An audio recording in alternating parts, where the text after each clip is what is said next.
This is the best sensor I've ever had or used.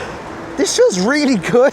This is the Engwe P275 SE, and it's got this feature that I originally thought was going to be a bit rubbish, but let me tell you, this feature makes an aspect of this bike the best in any bike I've ever tried. Trust me, you need to find out about this little feature that's somewhere down there. It's cool, and it's called e-SATs. I'm really liking this. So what is that e-SATs? Well, E is just Engwe. Engwe's smart axle torque system, basically through the crank, the thing that's connected to the pedals, that's where the torque sensor is, and apparently it's controlled by AI, and it kind of knows what kind of pedaling you want. I'm not really sure how that all works, but what I do know is that it responds faster than any other torque sensor I've ever used. Not only that, it doesn't expect you to do all the work. This is the best sensor I've ever had or used. This feels really good. I really like it. And it's funny because I'm on a 250 watt bike with a 36 volt battery. It's not super powerful or anything, but it feels so much more powerful. It feels really nice. I'm going 20 miles an hour. There is a reason for that though. Engwe, I like it. You've been a bit naughty, but I'm here for it. I was in the settings trying to change it from kilometers into miles per hour, and I noticed one of the settings had an option of 25 and, oh, look, torque sensor kicks in straight away. But I forgot to change the gear. That was good. I was a bit slow because I'm not super powerful, but it was all right. Wow, this road's been resurfaced. I don't know if it's done or not. It might be like that lazy resurfacing where they just put a load of stuff over the surface and then the cars have to push it down over time. This is the worst road in Wolverhampton, and up here it hasn't been repaired. We will get back on more onto the power and stuff in a second, but I am on some bumps. It's got front suspension. The tyres aren't particularly thick at 1.95 inches. Front suspension's not lockable.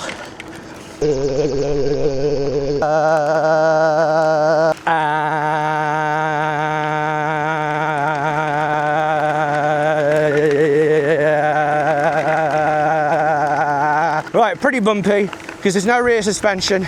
The saddle, by the way, is okay. It's fairly comfortable.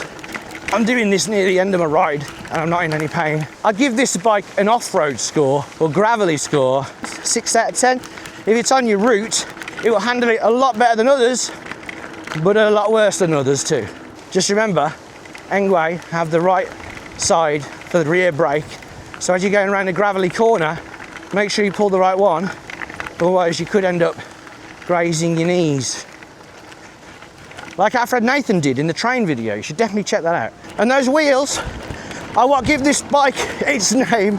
It is the P275 because it's got 27.5 inch diameter wheels, and the P stands for penis because this is a man's bike.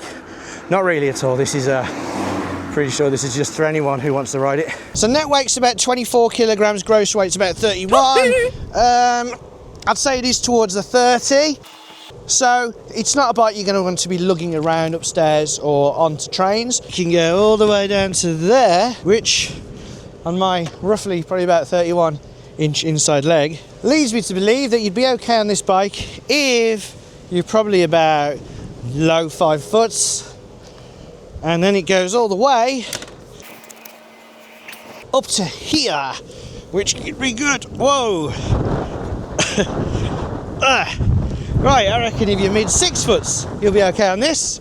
We've got 42 newton meters of torque, which isn't massive. But I think that because this torque sensor is so good, I can put minimal effort in and it should be okay. Let's just get going though. So 3, 2, 1, go. Kicks in already. And I'm not really trying. And I think if I up the gears, the bike will think I'm putting a bit more effort in because there's a bit more tension on the crank and the torque sensor. So we're going up. I don't actually think it's going to get up though, because 42 newton meters isn't the most. It's doing all right. I'm just kind of resting. That's the thing about torque sensors on single gear bikes. As soon as your legs start spinning a bit fast, it doesn't feel the torque anymore. So if you want power from the bike, you have to pedal harder. So it feels like you're doing all the work. Okay, I'm gonna call it this entrance because I'm kind of pushing a bit now. So I'm still going. I'm gonna go down a few gears. We've got 7 gears, Shimano Simples, torn at the back. So watch this then, like if I start putting a bit of effort in, it is way easier to get up than a normal bike. But yeah, with gears though on a torque sensor, as soon as it isn't feeling you push on the crank, then you just up the gears and then it can feel you. And by the time it can't feel you pushing, and it wouldn't be delivering power anyway, because obviously the legal limit in the UK is 25 kilometers per hour or 15.5 miles per hour. So that's why torque sensors with gears is way better than torque sensors without gears. Right now, wasn't feeling it, so I upped the gears. But anyway, back to Engwe being a bit naughty. Engwe, formerly the bad boys of e-bikes with their fat tyre monsters, 30 plus miles per hour. Didn't want to get in trouble, so they started saying all their stuff can't be unlocked, which is good of them to say because people who buy their bikes need plausible deniability, but some have said that there are ways to still unlock Engwe bikes. But this one, it's just go in the computer and change the 25 into 32, and now I can go 19 to 20 miles an hour easy. Like now, I'm going 22. Like it feels like the bike's still helping, but it could just be that it's a nice bike to ride. You know what, I'm just gonna turn the power down to 0. No, I can tell the difference. It was still kind of pushing at 22 then. But I'm on 0 power now, 19 miles an hour. And right, I'm slowing right down because I'm going around the roundabout. I'm going 14. Let's see if I can speed up again. Still 0 power. It is a bit harder, obviously. Whew. But this bike's definitely very pedalable without any power. Let's go up to pedal assist 1. Little push at 16. Pedal assist 2. Little push at 18. Let's slow down just to sneak through. We'll be all right. Right, it feels good. How many pedal assists? There's 5 pedal assists. It doesn't seem to be speed related, the pedal assist. It seems more like it just gives you a bit more power. Whee! The torque sensor says go, go, go. Nice. Can I get up to 30 down here?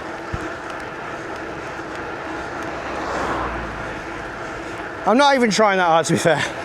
I think the speedo's locked to 21. So it doesn't want to show me anything after that. I'll have to check the GPS later. It does feel incredibly nice, this bike. It's so smooth. I can't hear the motor, but it's powering me along really well. And then that torque sensor just kicks in again. So, you know what that means? If you're after a bike that's like a good commuter style e-bike, it's not foldable, so it's not like you're going to want to. You could take it on a train. I took bikes on a train, especially if it's off peak. You just kind of hang around by the doorways. By the way, if you want to see 4 folding lightweight e-bikes get on a train with me and 3 of my friends, we got the Ado Ultra, Ado Carbon, Huga Verum, and the Pivi Libon, all head to head. So basically we'll talk about how easy it is to go on a train with a bike and which of those 4 bikes is the best for it. So that's my last video. So I'll leave a link for that. Definitely check that out. Also, if you're enjoying this video, don't forget to hit that like button. And if you're not already subscribed, feel free. I don't mind that much about subscribers, really. You don't have to. If you're on YouTube a lot and you're looking at e-bikes, I'll probably pop up again. But if you want to guarantee it, then do hit the subscription button. Anyway, yeah, if you wanted a good commuting e-bike that is nice to use under legal parameters, i.e. locked to 15.5 and no throttle, which it doesn't have, then this is definitely a bike I'd recommend at the moment. it feels lovely. And you just shoot off. And unlike some torque sensors I've had, where it stops the second you start pushing, and you feel like you're only moving forward every time you push down, it doesn't cut out immediately. I know, it just knows what I want to do. But again, if you wanted to go a bit faster, it seems you can. And if you want to put a throttle on, I'm looking at the throttle connector right now, so you'll be able to do that as well. So if you want to live life a bit more dangerously, then you can. Right, I'm going to do a brakes test. We've got 160mm discs, nice hydraulic brakes that have felt good so far on the journey. 20 miles an hour. Oh yeah. Nice to be able to do a kickstand. The kickstand is nice and sturdy. 5, 6, 7-ish. Not bad for 20. And although I pulled hard on the brakes because they're hydraulic, you don't have to, so you don't need a lot of grip strength to be able to pull these down.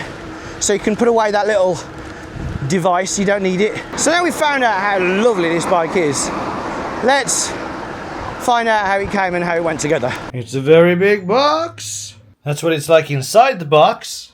It's what it's like when you get it out of the box. In the box we've got pedals, a quick release for the wheel, a 2-amp charger, instruction manual, reflector for the front and a bell, and a brake pad adjuster, a toolkit, and zip ties. Get the pedals on.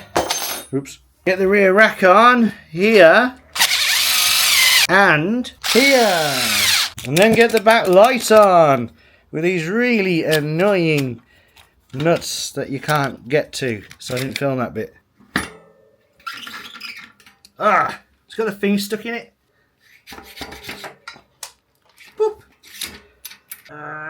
Get the front mudguard and the light on there and finish off the mudguard here. And I'm sure you wouldn't forget, but take this off, tighten up that, and tighten up that so they all move together.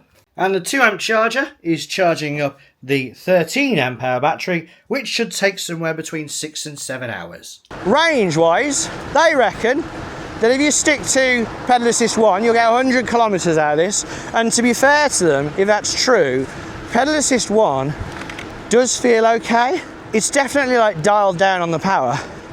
But then pedal assist 3 is very nice, and they reckon in pedal assist 3 you'll get about 80 kilometers, which ain't bad.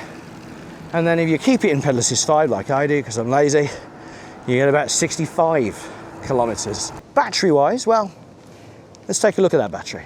Right, the battery will pop off with a key. The key does not need to be in to run the bike, which normally I'd prefer if the key was in, but I don't mind when the battery is removable as quickly as this. So when you go to a shop, take off the battery, shove it in a bag. And it is 13 amp hours, 36 volts, which gives a total capacity of 468 watt hours. We'll check in at the end of the video to see what kind of range I got. Right, let's do a quick 0 to 15.5. So let's 3, 2, 1, go. It's kicked in, obviously. 6, 7, 8, 9, 10, 11, 12, 13, 14, yeah, stop. Right, okay, not too bad, especially for a lightly powered e-bike. Let's talk about the little bits on this bike. It does have a little bell. Let's see if people can hear the bell. It's actually the bell's crap. Sorry.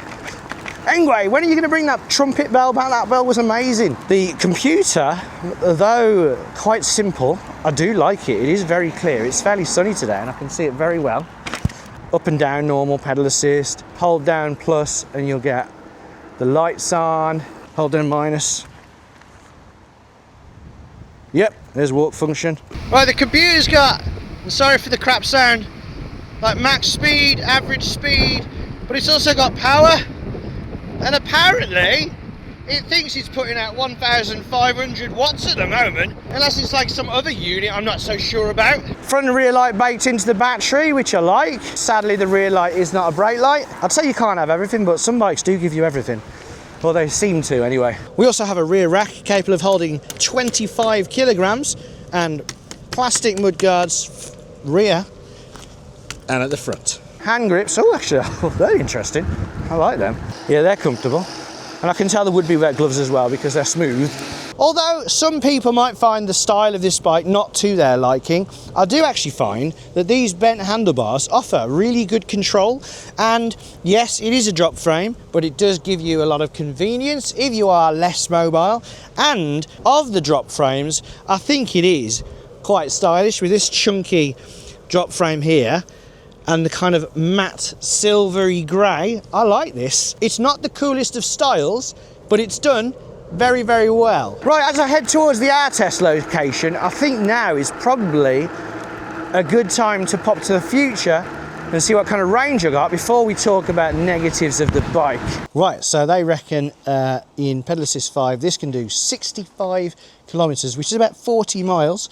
I have done just under 15, and I am down to 3 bars, and I've been 3 bars quite a while, so it's probably about half full, which suggests I could probably do somewhere between 25 to 30. Now on a full charge, 25 to 30 is actually pretty decent going full pelt, and to be fair, this did unlock to 19 to 20 miles per hour, which would drain it a bit faster, so keep it locked at 15.5. You might be able to push to 40. Someone like me though, 100 kilograms, I'm not going to get 40. You'd need to be about 70, and warm day, which it is to be fair, I reckon if I kept it locked, I'd get about 35. So far, negatives wise, although it seems like a very nicely put together bike, I didn't mention the foot pedal. The pedals, they're quite nice as well, metal. Like I said, the belly's crap, the light's crap. It's just not very bright at all. It'll allow people to see you, but be careful at night. However, we do have this nice reflective strip on the tyres, and of course you've got your reflectors, which are required by law. The gears, I suppose they could be better. I don't really mind though about having tawny gears, because they just kind of do the job and they're just cheap and it keeps the price down. Especially when you've got this torque sensor that works so well. You don't even need a throttle really, because you can just kind of pedal really slow and you will go slower. It's really cool. But I suppose for the price, $1,099, we'll be able to get that down with a discount code. Check in the description for that. We've got the link there as well. If you do use our link, it massively helps the channel, so keeps me reviewing bikes. Do use that if you can. It just takes you to the place where you would have gone if you'd Googled them, but it lets them know you came from my video. Anyway, so for the price, $1,099, it's always nice to have a bit of a bigger battery. However, the 13 amp hour battery in this isn't bad compared to some much more expensive bikes that only give you 10 amp hours. So this having like 468 watt hours, it's pretty decent.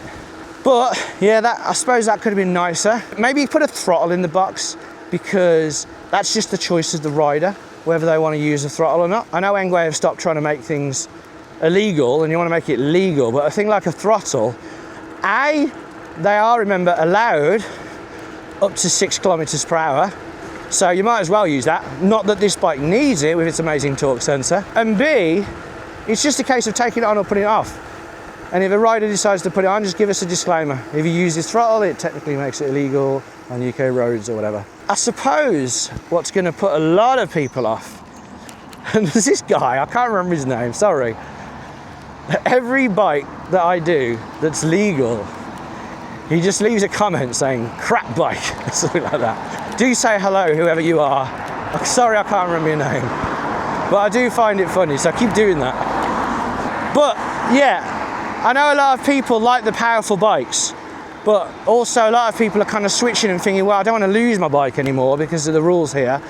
So I kind of want a bike that still feels fast, and this feels fast, but it also looks really inconspicuous, which is both a good thing and a bad thing. It's a good thing because I can't see anyone wanting to pull you over on this bike with its drop frame that, by the way, allows you to get off like this. Whoop, really easy. But also, it doesn't look like a really fast bike, but that's also the thing that's going to kind of put people off, because people want, sometimes they want to feel like they're riding something really cool. Although this bike is cool, underneath, on the surface, I wouldn't say it exactly looks cool, but it's like bent round handlebars. However, if you were to ignore this bike, just based on the way it looks, you are losing out on a really good bike. I've really liked this bike. The Engwe P275 SE with its super e-SATS smart axle torque system. That is impressive, and it has been the most impressive torque sensor I've ever used. I'm not going to say this is my favourite ever bike or legal e-bike or anything like that, because the other dude in the comments who likes to say that I call everything my favourite bike, which I don't, will have a go at me. It's definitely up there, but I still just about prefer the Ado Air Ultra. However, that's only because I also appreciate the fact that it can fold and it's lightweight. If this bike and that bike could get together and have a baby, and that bike had this great torque sensor, that'd be amazing. So anyway, that was it, the Engwe. Do use the link at the bottom if you're interested in checking it out. I've really been pleasantly surprised. I actually thought I was gonna not like this bike and just find it really boring, but it's really cool. It's a secret ninja. Anyway, thanks for watching. If you enjoyed it, give us a thumbs up. If you didn't, thumb us down, but let us know in the comments why. And until next time, ride safe.